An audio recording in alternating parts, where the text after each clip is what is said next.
is Diva Nel van Laerskool Toortjesdal. Ek is in graad 3, my tema is stem en my onderwerp is my stem, my krag. Voorsitter, ek gaan nie met 'n mond vol tande staan nie, want my stem is my krag.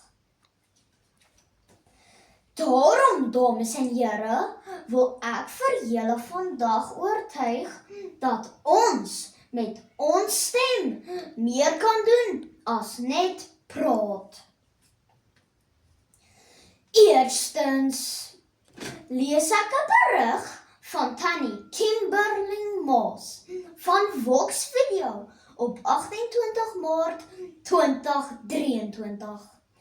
Sy sê dat ons stem net so uniek is soos ons vingerafdruk en niemand anders se stem klink presies soos joune nie.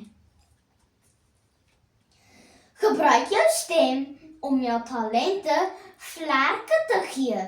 Doen praatjies, redenaars, gedigte, sing en lees tot jy 'n padda in jou keel kry.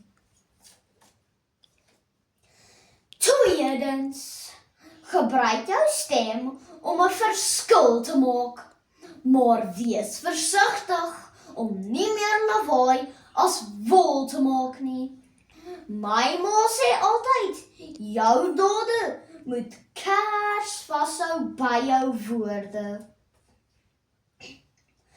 Tannie Teresa Anderson sê in haar artikel van 9 November 2022 dat om jou stem te vind is meer as net woorde en dat jy moet opstaan vir wat jy glo.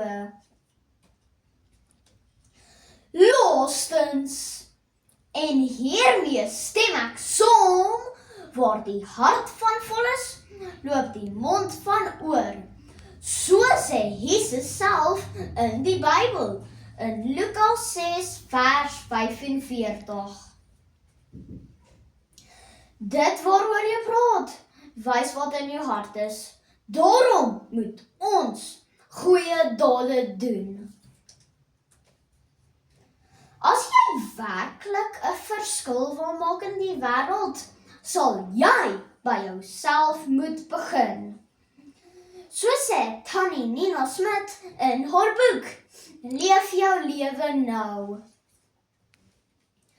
Dames en here, jou stem is jou krag en daarmee kan jy 'n verskil maak.